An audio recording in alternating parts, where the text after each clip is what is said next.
The fluorescent lights hummed overhead as Margaret Chen adjusted her reading glasses and reached for another stack of personnel files. It was 0600 hours at Forward Operating Base Falcon in Iraq, and while most of the base was just stirring to life, she'd already been at her desk for 30 minutes. Coffee steam rose from her ceramic mug, a gift from her daughter back in Ohio, as she methodically processed deployment orders, medical records, and supply requisitions. To anyone walking past the administrative office, she was simply another face behind a desk, another cog in the massive military machine. Just the secretary. But Margaret Chen was so much more than what met the eye. Before we jump back in, tell us where you're tuning in from. And if this story touches you, make sure you're subscribed, because tomorrow, I've saved something extra special for you. At 42 years old, Margaret had spent the last 18 years of her life serving in various administrative roles across different military installations.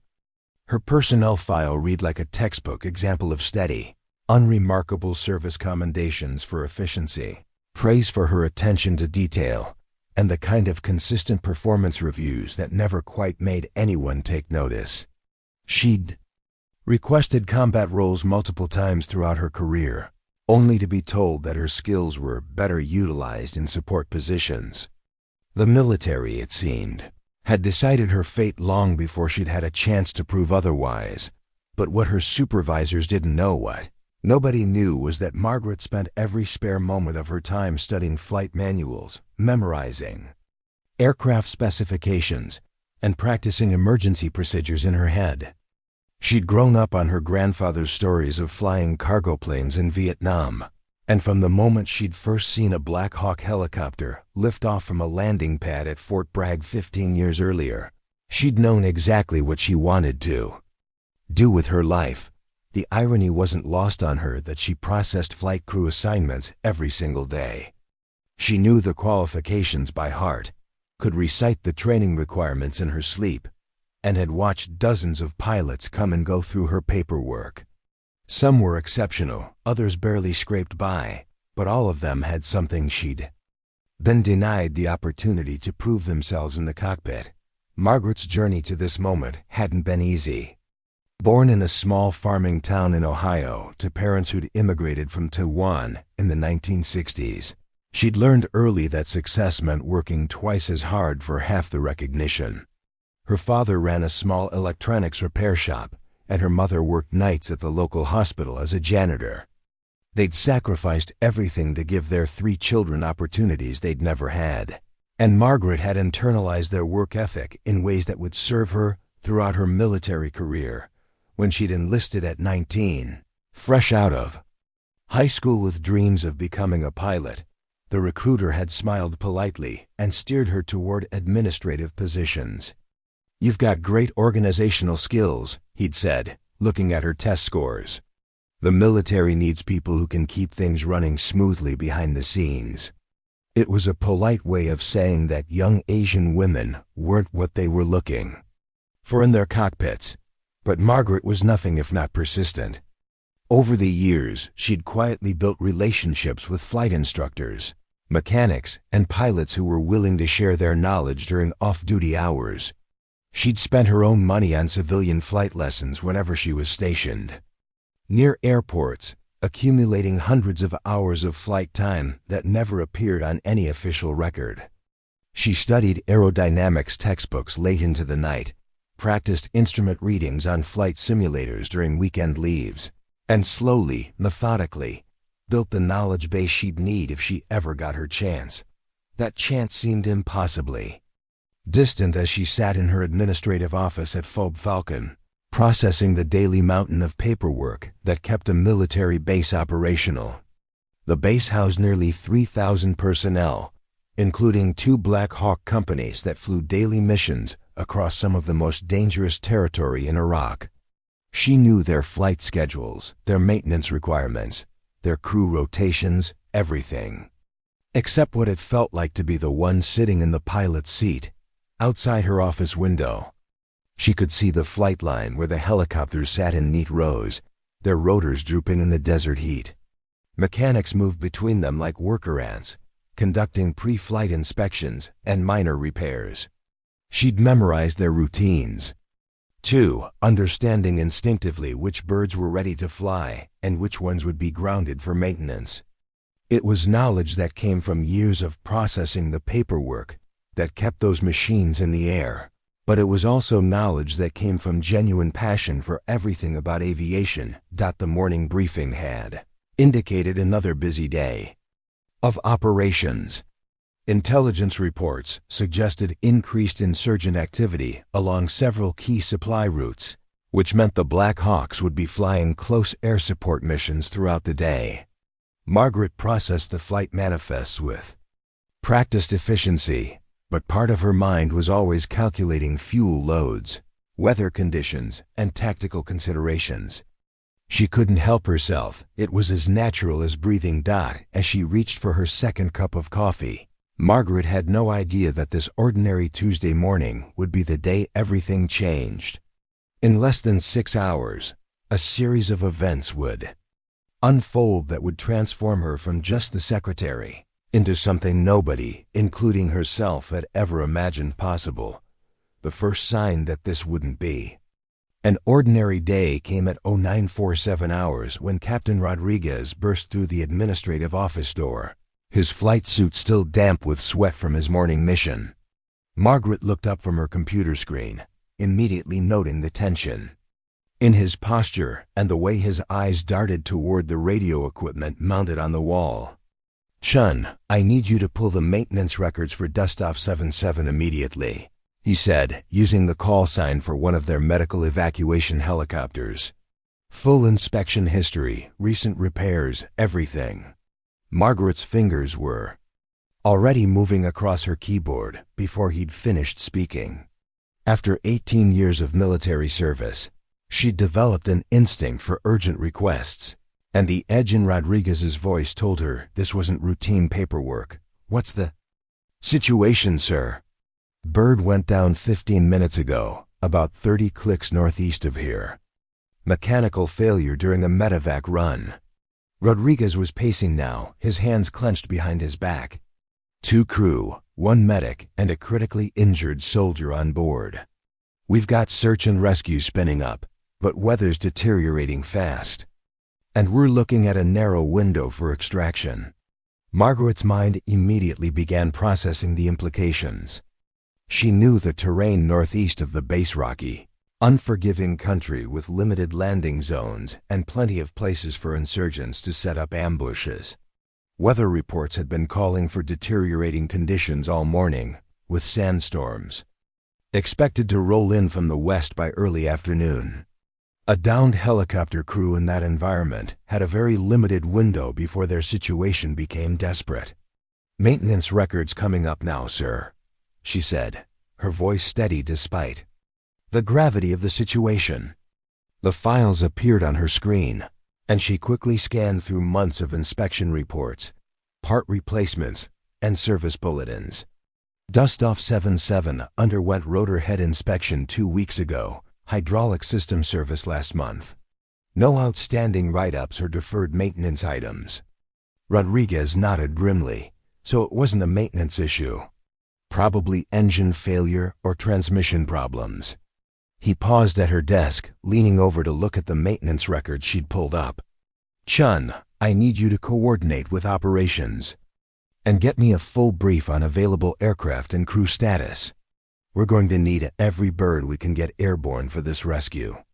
Margaret was already pulling up the squadron status board, her fingers flying across the keyboard with practiced efficiency.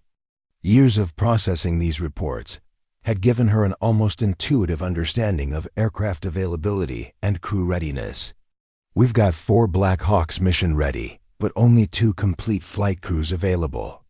Johnson and Martinez are both down with the flu, and Williams is still on mandatory crew rest from last night's operation." "Damn," Rodriguez muttered under his breath. He knew as well as she did that rescue operations required experienced crews, especially in hostile territory, with deteriorating weather conditions. What about pulling crews from the other companies? Margaret shook her head. Alpha Company is running convoy escort missions all day, and Bravo Company has 2 birds down for scheduled maintenance. Their crews are either airborne or committed to other operations. She paused, studying the duty roster on her screen. Sir, if I may, the weather window is closing fast. In another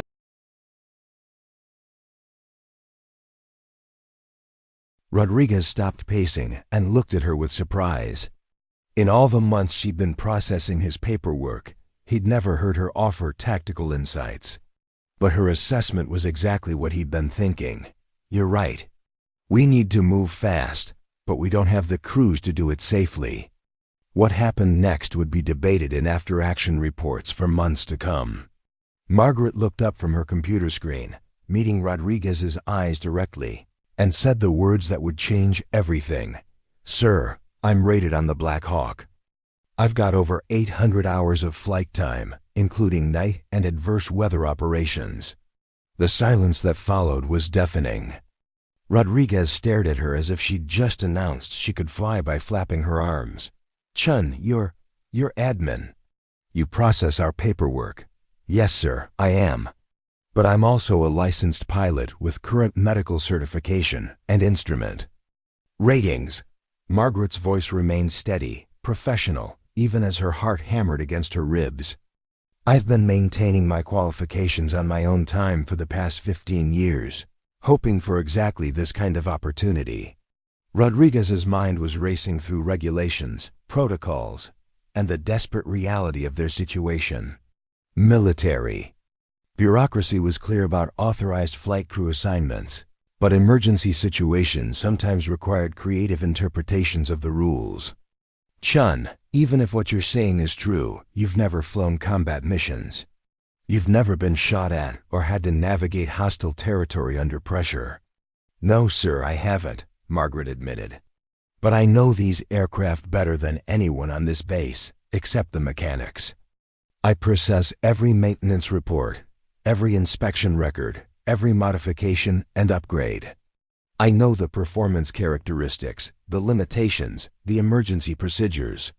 And right now, you've got 4 people on the ground who are going to die if we don't get to them soon. The radio crackled to life, interrupting their conversation. Falcon Base, this is Rescue 1. We've made contact with Dustoff 77. Crew is alive but injured. Aircraft is non-flyable. Weather is deteriorating rapidly at crash site. We need immediate extraction, over. Rodriguez grabbed the radio handset. Rescue 1, Falcon Base. What's your assessment of landing zone conditions? Falcon Base, LZ is marginal at best. Rocky terrain, limited space, and we're seeing increasing wind shear. Recommend experienced crew only for extraction attempt, over. Margaret watched Rodriguez's face as he absorbed this information. She could see him weighing options, calculating risks, and coming to the same conclusion she had. They were running out of time and alternatives. When he looked back at her, something had changed in his expression. Chun, if you're lying to me about your qualifications, people are going to die. I'm not lying, sir. The next 30 minutes passed in a blur of activity that would be seared into Margaret's memory for the rest of her life. Rodriguez had made his decision, but military protocol required rapid coordination with the base commander, operations officer, and flight safety personnel before an unauthorized pilot could be cleared for a combat rescue mission. While Rodriguez worked the radio and phone lines, Margaret found herself in the surreal position of proving qualifications she'd spent 15 years accumulating in secret. Her personal flight logbook, kept meticulously updated in a small green notebook she carried everywhere, suddenly became the most important document on the base. Medical records showing current flight physical certification, civilian pilot licenses with instrument and commercial ratings, even photographs from weekend flying lessons at airports across the country, all of it spilled across Rodriguez's desk as evidence of a hidden life he'd never suspected. Jesus Christ, Chun, muttered Sergeant Phillips, the operations NCO who'd been called in to verify her credentials. You've got more flight time than half our junior pilots. Why the hell haven't you been flying for us?" Margaret didn't have time to explain 18 years of bureaucratic obstacles and subtle discrimination. Instead, she focused on the immediate task at hand, demonstrating that she was ready for what might be the most challenging flight of her career. "Sergeant, I need to see the current weather reports and intelligence updates for the crash site. And I'll need 15 minutes to conduct a pre-flight inspection on whatever aircraft you're assigning." The base commander's voice crackled over the radio, cutting through the administrative chaos. "Rodriguez, I'm authorizing emergency flight. Status for Sergeant Chen under combat necessity provisions. But I want it clearly understood. This is her qualification flight, and her first combat mission rolled into one. She succeeds or people die. Make sure she's ready." Rodriguez looked at Margaret with a mixture of respect and concern. "Chen, are you absolutely certain about this? Once we walk out to that flight line, there's no turning back. You'll be flying into hostile territory in deteriorating weather to extract casualties from a crash site that our most experienced pilots are calling marginal." Margaret stood up from her desk, her hands steady despite the adrenaline coursing through her system. For 15 years, she'd imagined this moment in dozens of different scenarios, but the reality was both more terrifying and more exhilarating than anything she'd dreamed. "Sir, I've been ready for this my entire career.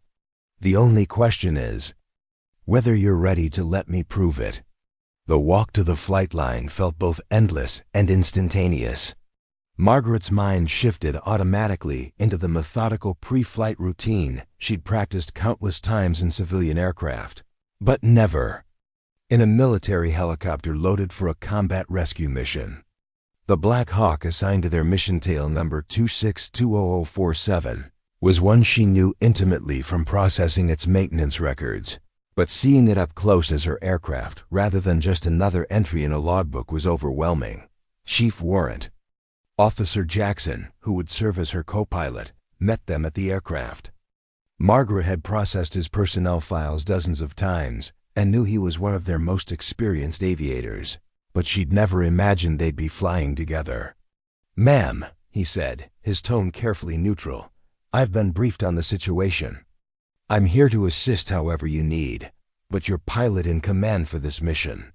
The weight of that responsibility settled on Margaret's shoulders like a physical force. Pilot in command, the word she'd dreamed of hearing for 15 years, now spoken in the context of a life-or-death rescue mission. "Thank you, Jackson. Let's get this bird ready to fly." The pre-flight inspection revealed an aircraft in perfect mechanical condition, which was both reassuring and intimidating.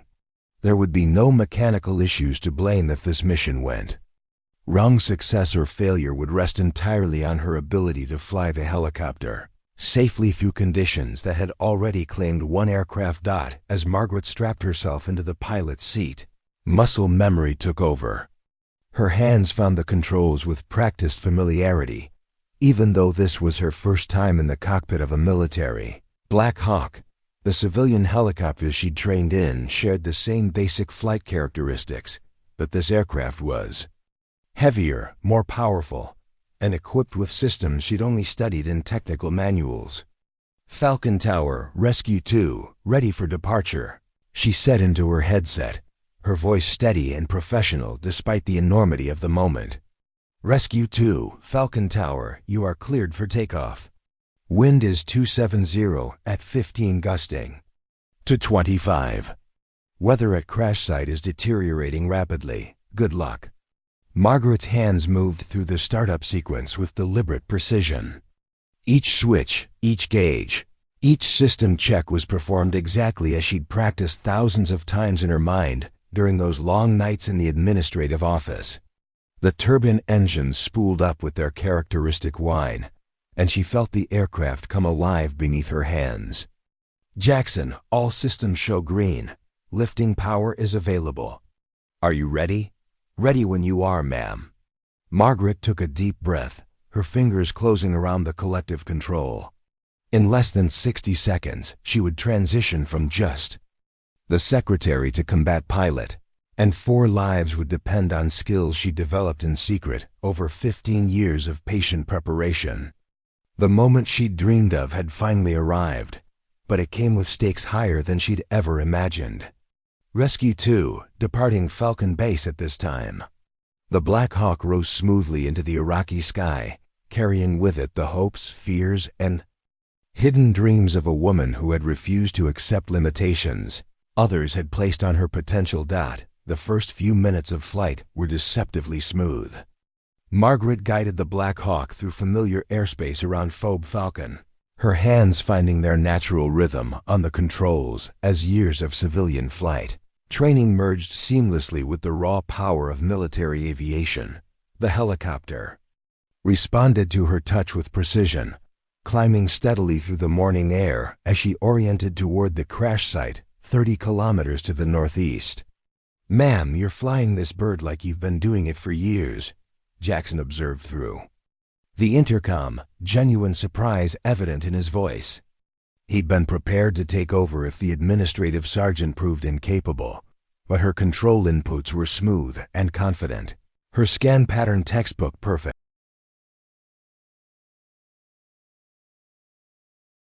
Margaret allowed herself a brief moment of satisfaction, but kept her focus on the mission ahead. "Jackson, I need you to coordinate with Rescue 1 and get me updated coordinates for the crash site. Also, what's our current intel on enemy activity?" "In that sector?" "Roger, ma'am." Last report showed possible insurgent movement about 10 kilometers south of the crash site, but nothing confirmed in the immediate area. Jackson's fingers moved across his communication equipment, establishing contact with the other rescue elements. "Rescue 1, this is Rescue 2, requesting updated positional data and LZ assessment over." The radio crackled with the voice of the lead rescue helicopter.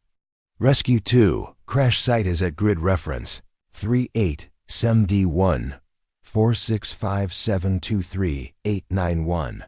Weather is deteriorating rapidly with increasing winds and visibility dropping due to dust. Advise you expedite approach. We're running out of time before this becomes impossible."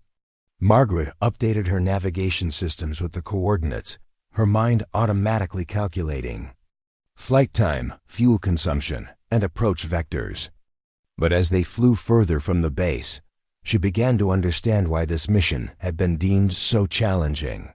The landscape below transformed from the relatively flat desert around Forward Falcon into increasingly rough terrain, rocky hills, deep wadis, and scattered vegetation that could hide insurgent positions. "Jackson, what's the standard approach procedure for casualty evacuation in this type of terrain?" she asked, drawing on his experience while demonstrating her own understanding of tactical flying. "Ma'am, in hostile territory like this, we typically use a high-speed, low-level approach to minimize exposure time. But with the reported wind conditions and limited landing zone, we might need to modify that to a steeper approach angle." Jackson paused, studying the terrain features on his moving map display. "The challenge is going to be getting in and out quickly without putting the aircraft or casualties at additional risk." Preparing and narrating this story took us a lot of time, so if you are enjoying it, subscribe to our channel. It means a lot to us. Now back to the story. As they approached the 20-kilometer mark from the crash site, Margaret began to feel the effects of the deteriorating weather conditions. The smooth morning air gave way to increasing turbulence and dust. Devils danced across the landscape below them. She adjusted her flight path to compensate for the changing wind patterns, her hands making continuous small corrections to maintain their course and altitude. "Rescue 2, this is Falcon Base." Rodriguez's voice came through the radio. "Be advised, we're tracking a weather front moving in faster than predicted. You've got maybe 20 minutes on station before conditions become unflyable." Margaret keyed her radio. "Falcon Base, Rescue 2 copies. 20 minutes to complete the extraction." She glanced at Jackson. "That's not much time for a complex rescue operation." "No, ma'am, it's not. But we've done it before." Jackson's voice carried the confidence of someone who'd flown dozens of similar missions, but Margaret could hear the underlying tension. This would be challenging even for experienced combat pilots, and everyone knew this was her first mission. The crash site came into view as they crested a ridgeline, and Margaret felt her stomach tighten at what she saw below. Dustoff 77 lay crumpled in a narrow valley, its rotor blades shattered and fuselage twisted from the impact. Rescue 1 hovered nearby, its crew chief visible in the doorway scanning for threats while the other rescue elements worked on the ground. "Jesus," Jackson breathed. "It's a miracle anyone survived that." Margaret circled the crash site at altitude, studying the terrain and wind patterns while assessing the tactical situation. The valley was narrow, perhaps 50 meters wide at its broadest point, with rocky walls on both sides that would create severe turbulence and limit escape routes if they came under fire. The landing zone itself was little more than a cleared area near the wreckage, marked by the rescue team with colored smoke. "Rescue 1, Rescue 2, she transmitted. "I count 4 personnel on the ground, is that correct? And what's the status of the casualties?" "Rescue 2, that's affirmative. We have the original crew of 3 plus 1 critically injured soldier they were evacuating. 2 walking wounded, 1 serious, 1 critical. The critical patient needs immediate transport to a trauma facility." Margaret studied the wind indicators on the ground, the smoke from the marking. Grenades was being whipped horizontally by gusting winds that seemed to change direction every few seconds. Landing in these conditions would require every bit of skill she'd developed over 15 years of flight training, plus instincts she'd never had to use in a civilian environment. "Jackson, I'm going to need you to call out wind conditions and obstacle clearance during our approach. This is going to be tight." "Roger, ma'am, I've got your back." As Margaret began her descent toward the crash site, she felt the weight of 15 years of preparation settling on her shoulders. Every hour spent studying flight manuals, every weekend spent practicing emergency procedures, every night spent dreaming of this moment, all of it would be tested in the next few minutes. Descent into the valley was like flying into a tornado. Wind shear caught the Black Hawk as Margaret committed to her approach, the aircraft bucking and rolling as conflicting air currents slammed into the rotor disc from multiple directions.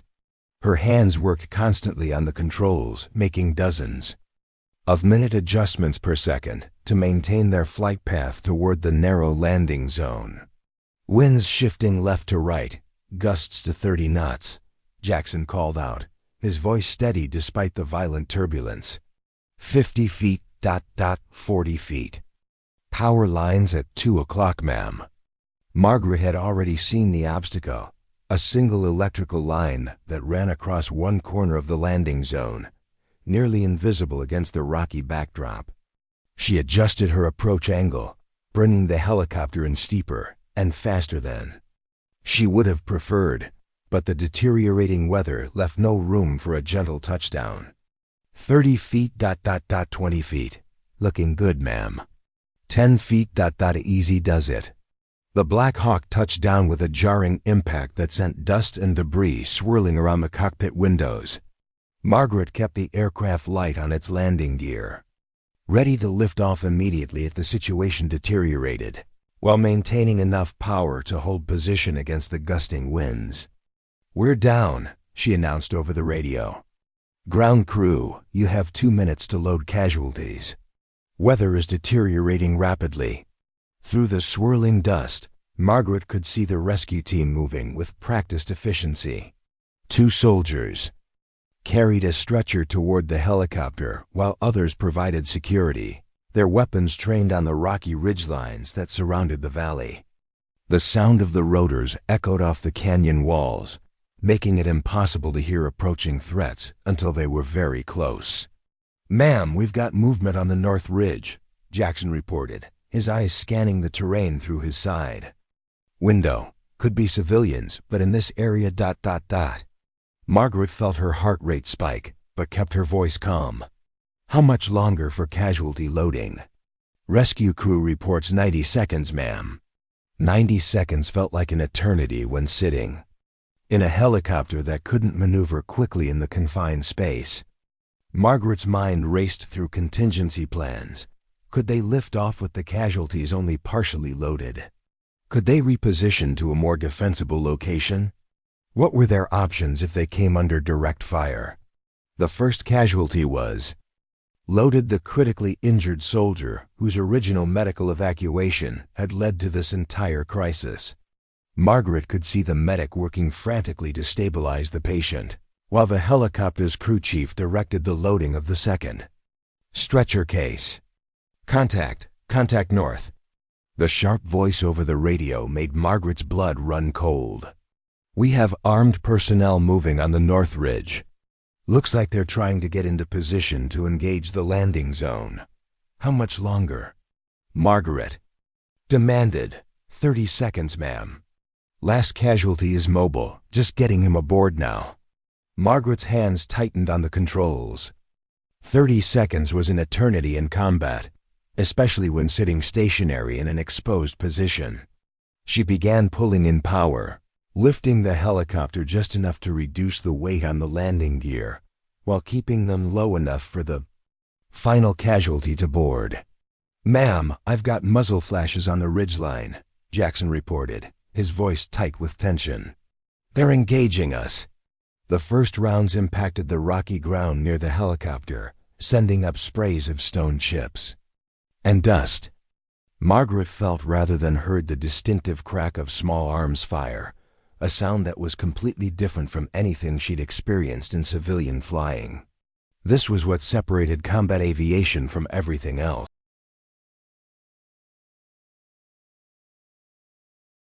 All personnel aboard. The crew chief shouted over the intercom. We are loaded and ready for immediate departure. Margaret didn't hesitate. She pulled collective power and cyclic control simultaneously, lifting the Black Hawk out of the landing zone in a climbing turn that would put the rocky ridge between them and the hostile fire. The helicopter responded sluggishly under the weight of additional personnel and equipment, but she coaxed maximum performance from the aircraft as more muzzle flashes erupted from the hillside. Taking fire, Jackson called out as rounds impacted the aircraft's armor plating. We've got multiple hits on the fuselage, but no critical systems affected so far. Margaret's training took over completely. Her scan pattern shifted to include engine parameters, transmission temperatures, and hydraulic pressures, all the indicators that would tell her if the hostile fire had damaged something vital. The helicopter climbed steadily away from the valley floor, each foot of altitude providing additional protection from ground-based weapons. Rescue 1. Rescue 2 is departing the LZ under fire with all casualties aboard.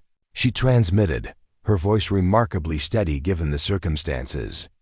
Requesting fighter support for extraction route. Rescue 2, negative on fighter support, too close to friendly positions.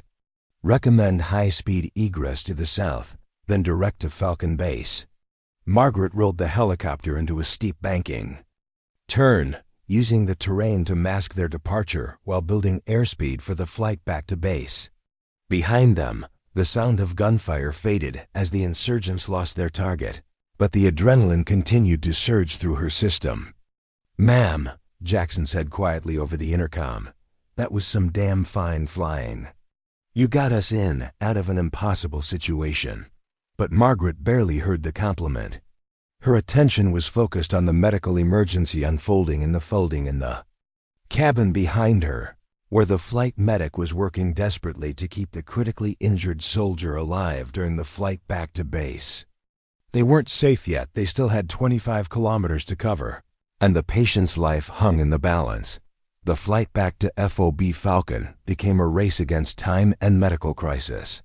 Margaret pushed the Black Hawk to its maximum cruise speed, the aircraft thundering through the deteriorating weather as the flight medic fought to stabilize the critically wounded soldier in the cabin behind her.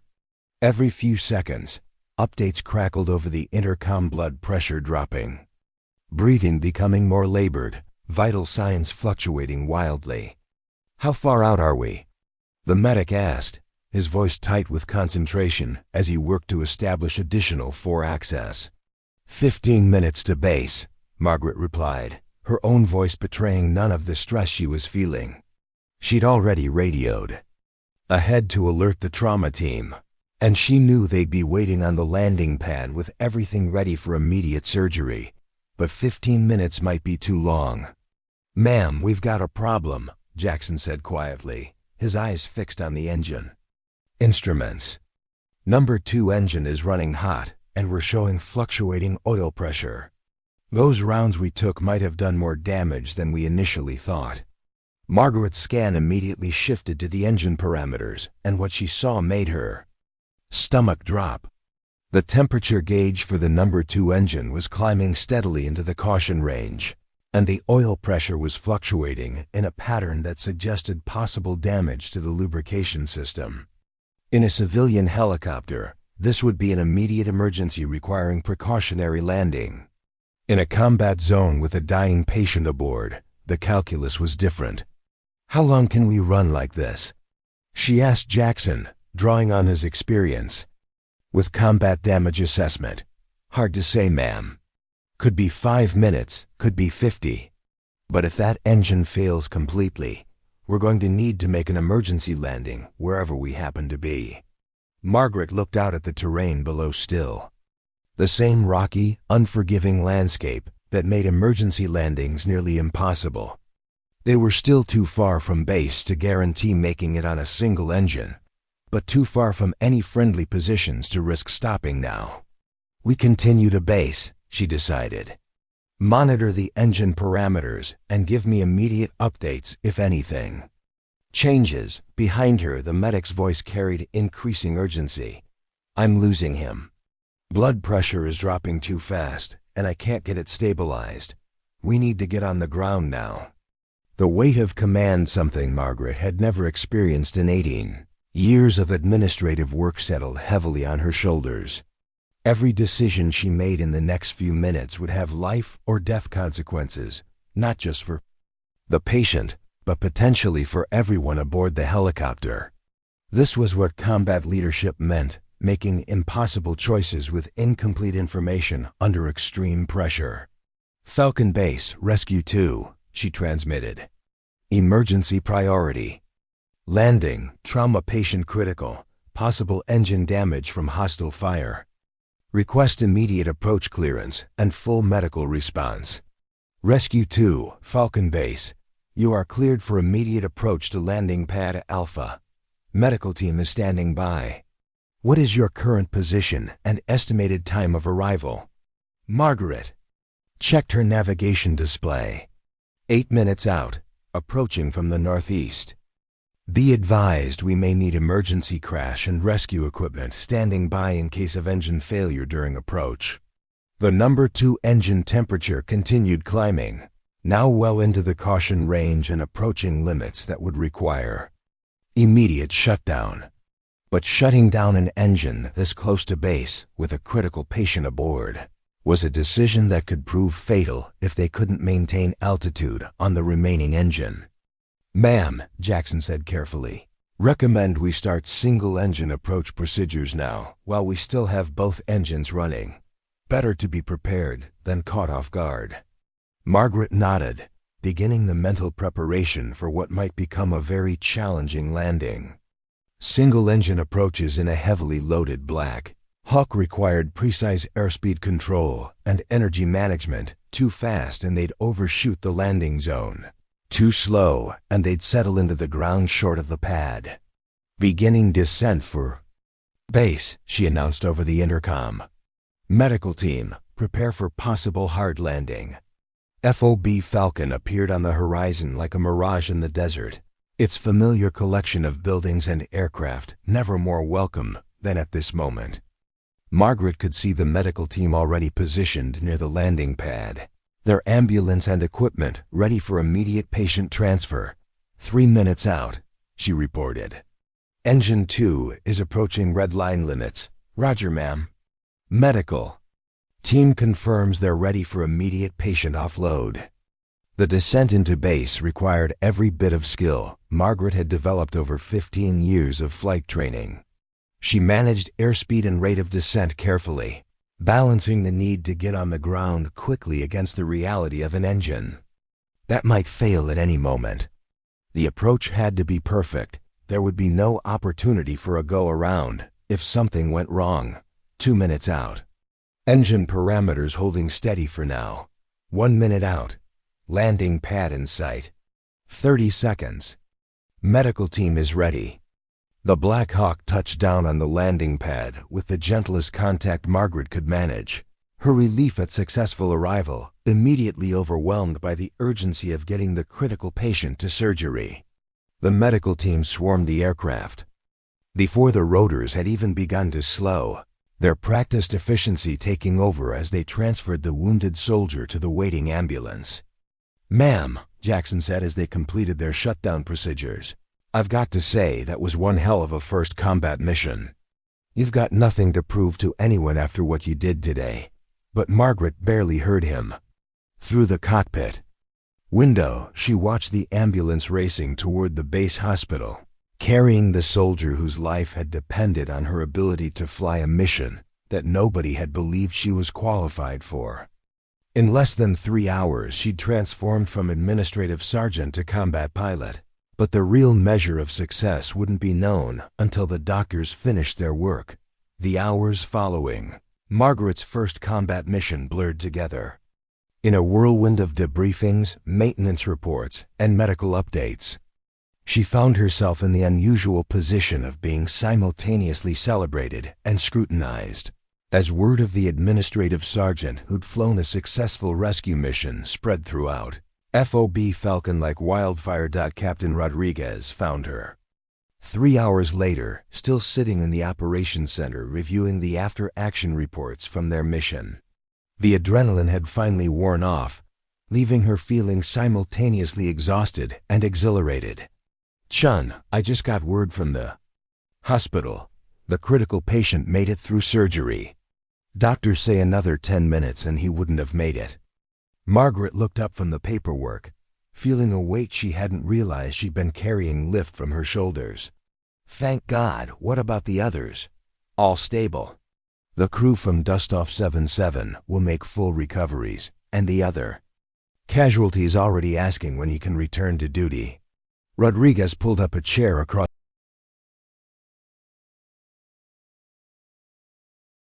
For the first time in 18 years of military service, Rodriguez had used her first name, and the significance wasn't lost on her. Something fundamental had changed in their relationship, and she suspected it went beyond just the successful completion of one mission. "Sir, I know what you're going to say. This was a one-time emergency situation, and now I go back to processing paperwork while the real pilots handle the flying." Rodriguez shook his head. "Actually, that's not what I was going to say at all. What I was going to say is that we need to figure out how to get you formally qualified as quickly as possible, because we can't afford to waste talent like yours behind a desk." Margaret felt her heart skip a beat. After 15 years of being told her skills were better utilized in support roles, the idea that someone finally recognized her potential as a pilot seemed almost too good to be true. "Sir, are you serious?" "Dead serious. I've already spoken with the base commander and the division aviation officer. They're as impressed as I am with what you accomplished today. But more importantly, they recognize that we've been doing you and the Army a disservice by not utilizing your abilities properly." The conversation was interrupted by the arrival of Chief Warrant Officer Jackson, still wearing his flight suit from their mission. "Ma'am, I hope you don't mind the interruption, but I wanted to personally thank you for today. That was some of the finest flying I've seen in 20 years of combat aviation." Margaret felt heat rise in her cheeks. "Jackson, I couldn't have done it without your support. You talked me through situations I'd only read about in books." "Maybe so, ma'am, but when those rounds started flying, you didn't freeze up or hesitate. You got us in and out of there like you'd been doing it your whole career." Jackson turned to Rodriguez. "Sir, if you're looking for my recommendation on whether Sergeant Chen should be flying with us permanently. You've got it. I'd fly with her anytime. After Jackson left, Rodriguez outlined the plan that had been developed during her mission debrief. The Army had procedures for situations like this. Experienced pilots who found themselves in non-flying assignments could be rapidly transitioned to operational status through an abbreviated qualification program.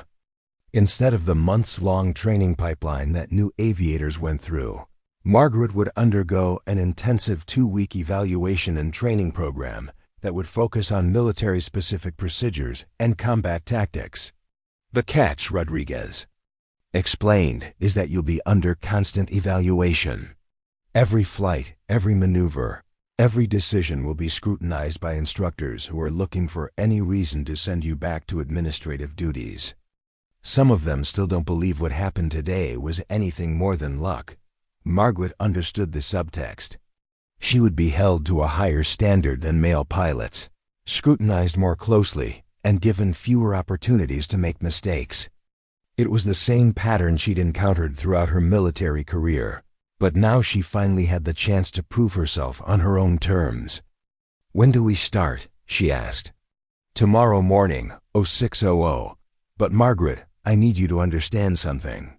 Rodriguez's expression grew serious. "What you did today was extraordinary, but it was also just the beginning.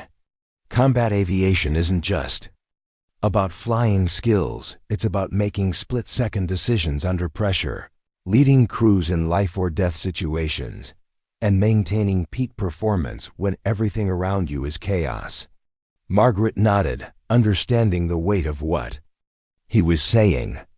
Today's mission had been a test, but it was just the first of many she'd face if she wanted to transition from accidental hero to professional combat pilot. That evening, Margaret found herself back in her quarters, staring at the small mirror above her sink and trying to process everything that had happened. 24 hours ago, she'd been Sergeant Chen, the efficient administrator who processed other people's adventures. Now she was potentially on the verge of becoming the pilot she'd dreamed of being since childhood. Her phone buzzed with a text message from her daughter back in Ohio. "Mom, someone posted a video online of helicopters at your base. Are you okay?" Margaret realized that she'd been so focused on the mission that she hadn't even thought about contacting her family. How could she explain that in the span of a few hours, her entire career had been turned upside down? She called her daughter instead of texting back. "Hi, sweetheart, I'm fine. More than fine, actually. I have some news that's going to surprise you." "Mom, you sound different. What happened?" Margaret looked at herself in the mirror again, seeing something she'd never noticed before: confidence. Real confidence, not the careful competence she'd cultivated in administrative roles, but the deep satisfaction that came from knowing she'd been tested in the most challenging circumstances imaginable and proven herself capable.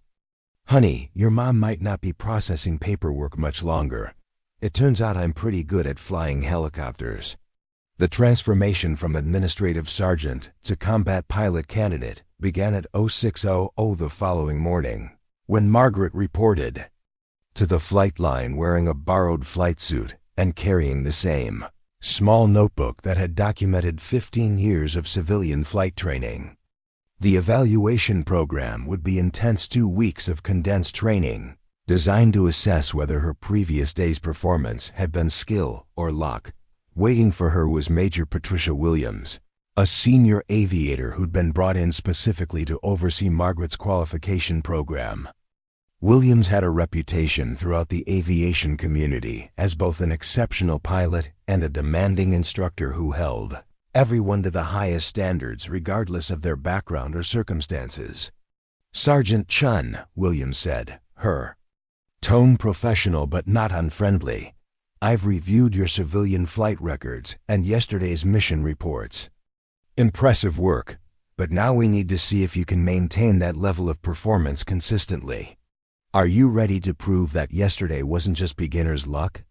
Margaret met Williams' gaze directly. "Yes, ma'am, I'm ready." The first week of evaluation focused on fundamental military aviation procedures, that differed significantly from civilian flying. Formation flying, tactical approaches, night vision goggle operations, and combat maneuvering, all skills that Margaret had studied theoretically but never practiced. Each flight was followed by intensive debriefings where every decision was analyzed and critiqued. "Your basic flying skills are solid," Williams observed after their third training flight, "but you're still thinking like a civilian pilot. In combat, you don't have the luxury of taking time to consider your options. Decisions have to be instantaneous and correct the first time." Margaret absorbed the criticism without defensiveness, recognizing it as the kind of honest feedback she'd been craving throughout her career. For the first time, she was being evaluated purely on her performance rather than on preconceptions about what she shouldn't be capable of. The breakthrough came during a night training mission in the second week.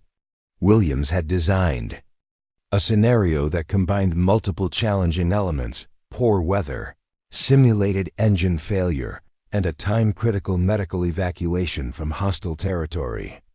It was the kind of mission that tested not just flying skills, but judgment, leadership, and grace under pressure. "Chen, your pilot in command for this scenario," Williams announced as they strapped into the aircraft. "I'm your co-pilot, but I won't intervene unless you're about to kill us. Make your decisions and live with the consequences." The mission began routinely enough, but quickly escalated as Williams introduced complications through simulated radio calls and emergency procedures. First, weather at the pickup site deteriorated below minimums. Then intelligence reports indicated possible hostile activity in the area. Finally, the simulated engine failure occurred just as they were approaching the landing zone. Margaret's response was instinctive and immediate. She declared an emergency, coordinated with other aircraft in the area to provide security, and executed a single-engine approach to the landing zone that would have been challenging even for experienced pilots. Throughout the scenario, she maintained clear communication with her crew, made decisive tactical decisions, and never lost sight of the primary mission: getting medical care to someone who needed it. "Shut down," Williams said quietly after they'd completed the scenario and returned to base. They sat in the helicopter for several minutes in silence before Williams spoke again. "Chen, in 22 years of flying, I've seen a lot of pilots. Some are naturally gifted but lack judgment. Others have great judgment but limited skills. Very few have both." Margaret waited, uncertain whether she was about to be praised or criticized. "You have both. More importantly, you have something that can't be taught: the ability to remain calm and focused when everything around you is."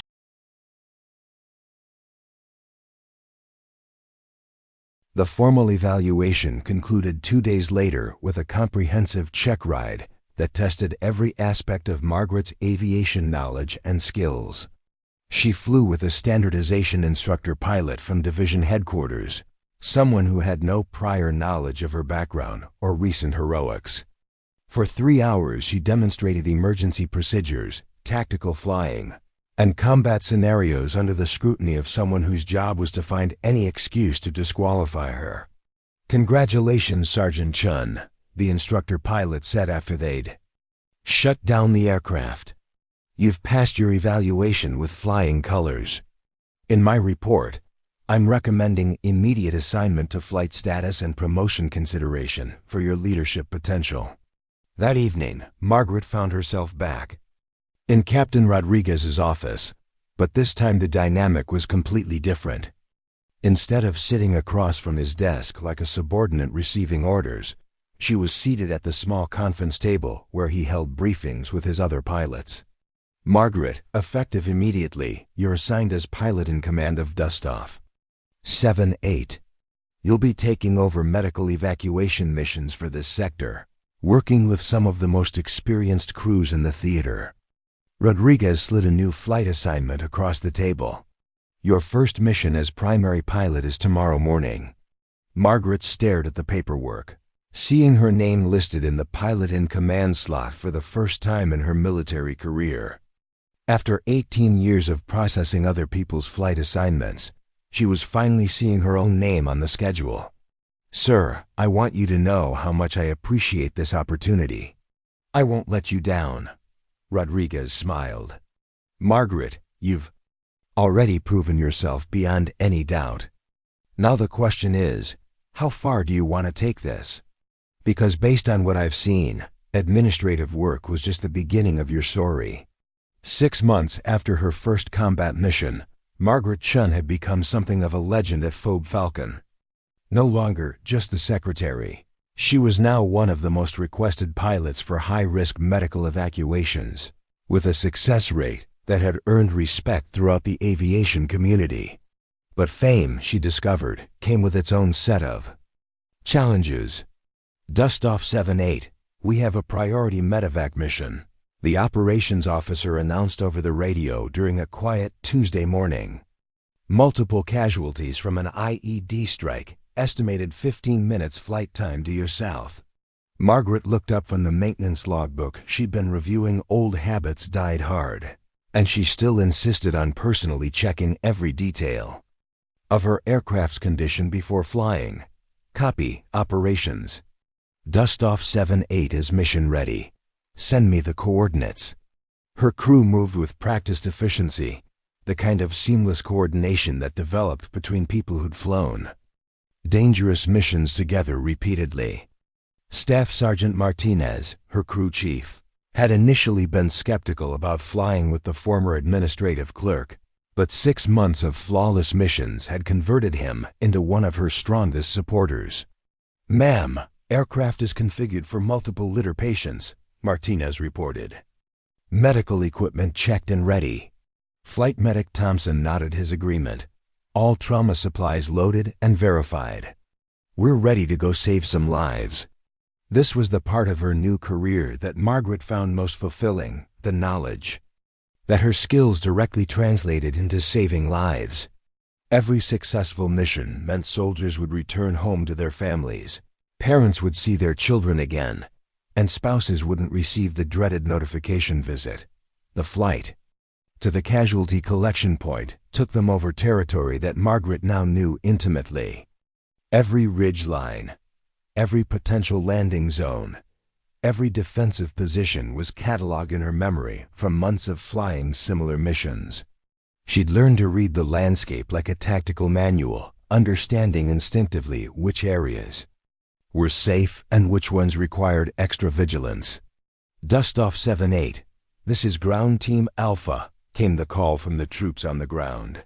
"We have 3 urgent surgical and 2 priority patients ready for extraction. Landing zone is cold, no enemy activity in the immediate area." "Ground Team Alpha, Dustoff 7-8 copies. 3 urgent surgical, 2 priority. We're 2 minutes out from your position." The landing zone was a small clearing beside the road, where the IED had detonated, marked with colored smoke that drifted lazily in the afternoon air. Margaret set the helicopter down with the gentle precision that had become her trademark, keeping the aircraft light on its skids in case a rapid departure became necessary. Loading the casualties took longer than usual due to the severity of their injuries, but Margaret maintained her patience while the medical personnel worked to stabilize patients for transport.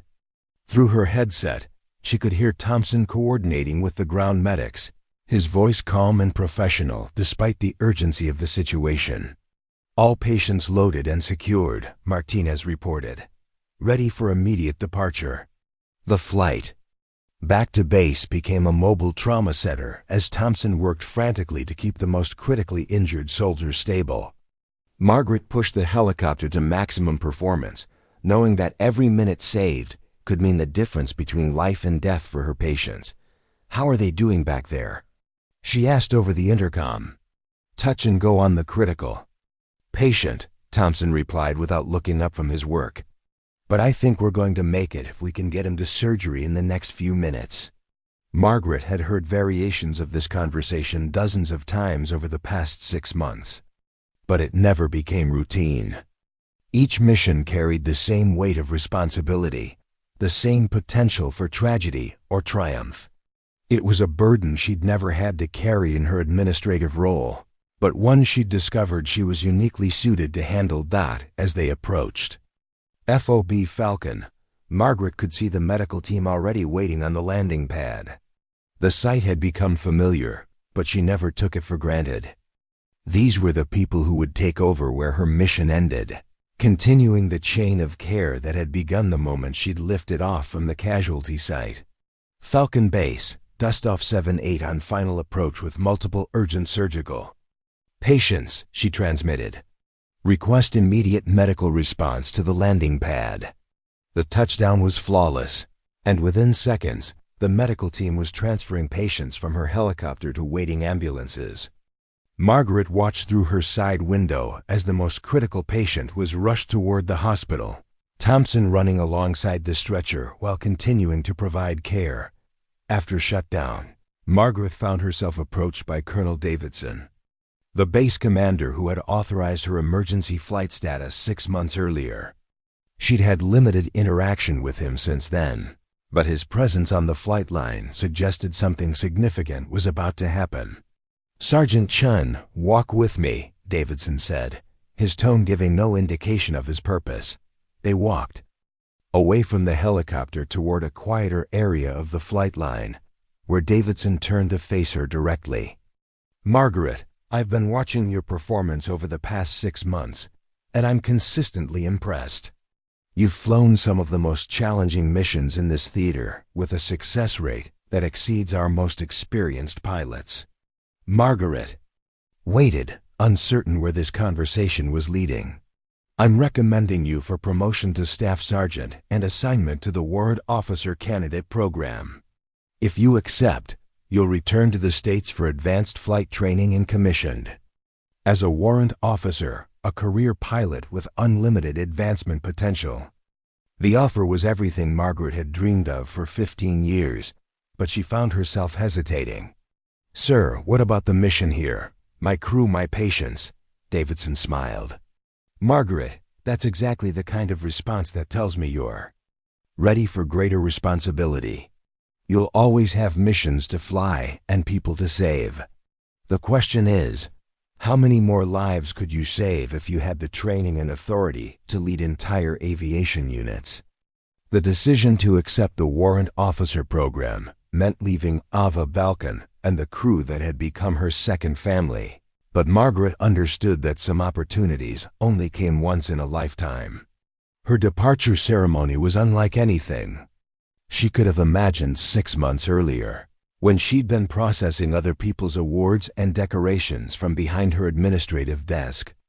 "Ladies and gentlemen," Colonel Davidson announced to the assembled crowd of pilots, crew members, and support personnel who had gathered on the flight line, "we're here today to recognize an individual whose story exemplifies the very best of military service, the ability to rise above limitations and achieve excellence through determination and courage."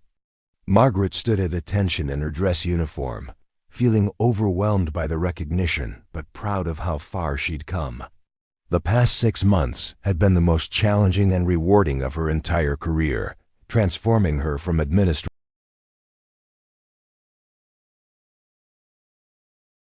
Sergeant Chen's journey from administrative specialist to combat pilot is remarkable not just for its uniqueness, but for what it represents about the untapped potential that exists within our ranks, Davidson continued.